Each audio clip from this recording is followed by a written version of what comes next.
This was David Morgan's first directorial experience. So what was it like working with him? Oh, it was great. I mean, you know David. He's a unique personality. He's unique. Yes. He really, you know, being a Jungian analyst for decades, he has a real grasp of psychology and human personalities. And I think he did a lot of work with the actors around the characters. And vice versa. I think they brought their own interpretations to it. I wasn't at all of the rehearsals. I know there was one in which they just talked about the characters.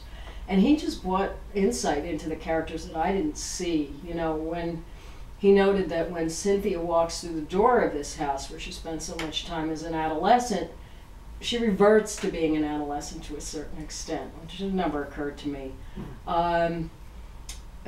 He brought out a tremendous amount in Bobby, and so did Jerry, the actor, to the extent that, you know, I had thought Cynthia was the main character, but really they were both the main characters. I think they've made it very even. And yeah, David really excels in the psychological analysis. Surprise! Yes, he does. He's very good with that. And, yeah, I've known him for decades. Speak about decades. I've known David for decades. Yeah, so it was nice to see him up there. Yeah. It was his interpretation, or did you have it? Did you differ in interpretations at all of the play? No, I didn't have quote unquote an interpretation of it. My feeling was I'd written it. It was as interesting to me to see what came out of it as it was to, as I hope it was to anybody else. I didn't have an interpretation of it. Well, where the interpretations were going to come in is when we went out to dinner after the play. Yeah. You, myself, David, and about 6 other people. At our table, and then there was another table full of audience members too. Oh, there were? Yeah. Oh, I didn't think of having an auxiliary camera that went over there too. That would have been interesting. Yeah. Yeah, but there were different impressions of the play. Oh, big time. Yeah, big time. You had some, and then, I mean, you didn't have some, but there were a lot of people who were reacting and talking about different interpretations and what things meant. That was fascinating to me, to hear people talk about the characters as if they were real and to extrapolate way beyond the boundaries, the 4 corners of the play. Yes. You know, Cynthia must have a bad marriage. It was like, really? I didn't know that. You know, her marriage, we know she's married in the play. She talks about my husband and she's going back to have New Year's Eve with her husband and her friends. The play is not about Cynthia's marriage, but people were projecting or taking it beyond. Right. And then that was fascinating to me, absolutely, because I was like, I didn't think about her marriage. She's married. That's what's in the play. Yeah. Yeah, there's a lot of grist for the mill there. So that will be on YouTube, by the way, for people who are watching right now. You can go down and scroll down, and that video will be there, and you can watch it and see what you think about interpretations. Okay. Although you don't know that much about, but you know a little bit about the play now. It's too bad we couldn't show the play on there. So, what are your favorite books and plays? That made me think, that question. Probably, if I was sent to a desert island, the one book I would take with me is Brideshead Revisited by Evelyn Waugh.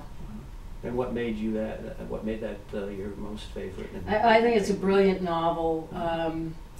It has themes that just fascinate me. It's a guy falling in love not just with somebody, but with his family, with another family. I think that happens to a lot of people. The dialogue is brilliant. Parts of it are mordantly funny. Parts of it will make you cry. It is a very powerful novel, and parts of it are stylistically, like, he makes these huge leaps, way beyond what you'd expect in a 1940s novel. And his use of language is brilliant. I could just go on and on, but I love the characters more than anything. And I think in terms of plays, my absolute favorite dramatist is Athol Fugard, South African. I think he's the greatest English language dramatist of the 20th century, far beyond Arthur Miller, Edward Albee. How do you spell his last name? Fugard. And what did he write?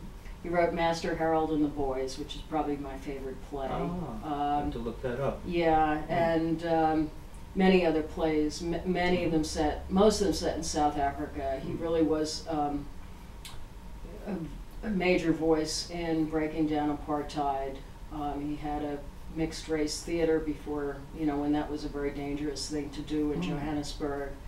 He's still he's in his 80s and he's still writing, and good for him. Yeah, he's phenomenal. I like to laugh too, so probably my second favorite theatrical experiences are Dame Edna. I don't know if you're familiar with the Australian Barry Humphries, who dresses up as Dame Edna. No. Oh, I could just go to Dame Edna every night and sit there and fall apart laughing. I adore Dame Edna. She's just total id. She just says whatever she thinks. Oh, I like that. That's what my work is all about. Yeah, so well, I'm trying to help people to look up Dame Edna. She's, always with the best intention. She tells people exactly what she thinks. Speaking about Africa, have you seen Searching for Sugar Man? No. Oh, talk about apartheid. That Rodriguez was somebody who was very responsible for the youth and to get their voice about apartheid at that time, and no one knew him. And so this man made a documentary 3 decades later about him, and they finally found him. It was Searching for Sugar Man, was searching for Rodriguez, and they found him, but nobody knew who it was, and he happened to be living in, I think it's New Jersey. And so it's a wonderful movie and very hopeful, and hope springs eternal because now he has some focus of attention, and the people got to know who he was. So I'd recommend I'll look it up. as a reading. You can buy it now, actually, on Barnes & Noble. So supposing you were approached by an emerging writer for advice about how to write plays, what would you advise? I tell him or her to go to somebody who knows more about it than I do. So did you do that in terms of your writing? Did you go to a mentor and? Right, I would call Stuart Spencer that. I got interested in playwriting again for some reason. Again, I'm not quite sure why, and I looked at a number of books and his appealed to me, and then I read it and I saw that he lived in New York and he consulted, so I called him, and then I ended up going and meeting with him, and then getting into his workshop. So that's what I would recommend. Don't come to me because I'm very much a journeyman or apprentice playwright at this point. Well, you did a wonderful job. Thanks. Did he work with you on this fake book? I think he did a little bit in the workshop. I think he actually had more of a direct effect on David directing it, because David, as a playwright, works with Spence. Oh, he's the one that works with David. Yeah. Oh, yes, because David, I remember, mentioned often who he worked with. So in the weeks when we were preparing the play, David worked with Spence on directing it, and at one point I know Spence told me to tell David. I'm sure he told David directly. The psychology, going through the psychology of the characters is great, but you have to also physically direct the play. You have to block it and get the actors in the right places at the right times. I was very grateful to the actors. Jerry, who plays Bobby, has more acting experience, theater experience than all of us put together. He was very strong in that play. Very strong. Yeah. And he was very patient and gracious certainly with me, and I think David would agree, in terms of putting up with our inexperience, because I don't know how to stage a play. As I said, I haven't been involved in a production for a lot of years. And Lisa was great too.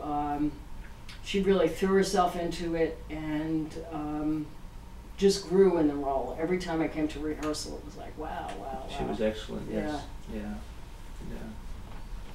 Do you have any current things that you're working on now? Anything in the works? In terms of plays, I'm rewriting a play, Chiseled Rock, which is a full-length play that I certainly remember starting that one, and I worked on it for a long time in the workshop and back and forth. It's a problematic play. It's a problem child play, but I'm really looking at it, trying to look at it with a fresh eye, edit it, and do a table reading with actors, so again, I can hear what's working, and that'll help me edit it even more. Do you want to say just a few words about what it's about? It is about a main character is an adult, 40 years old, a man who has a developmental disability and has lived in an institution all his life. His mother comes and sees him, his father does not. And his sister is kind of a catalyst in the play. The action of the play is that the son decides that he really wants to meet his father. Wow, well, that's potential for a lot in there. Yeah, it sure is. Yeah. Yeah. So I know you don't write 24/7. So what do you like to do in your spare time? Same things I did when I was a kid. I play the piano. Not well, but I enjoy it. I play Scrabble competitively, club Scrabble and tournament Scrabble. Again, I'm not an expert, but I enjoy it. And I walk a lot, bike a lot. You know, try to keep in decent physical shape, and hike and do Pilates and those kinds of things. Well, very well-rounded kind of activities you have there. Thanks. Very Yeah. varied interests. Yeah. Go to the theater. Go to the theater. Yeah. Right. Hear music. Yeah. Yeah. Well, I want to thank you very much for coming in today. It was very pleasurable for me to talk to you, and you did a great job with all the questions, and some of the questions probably you weren't prepared for, but I don't think there were any that it was. But it was really nice to hear you talk about the play, and I learned more about the play by you being here today. So we're going to sign off for today. Thanks, Mark. And you're welcome. And this is Mark Sell from YouTube channel Therapy for the Heart. Thank you for listening, and you can always like the channel if you would like to do that. Press the like button. And so we're going to sign off today. Thank you so much. Thanks, Mark. Okay, you're welcome.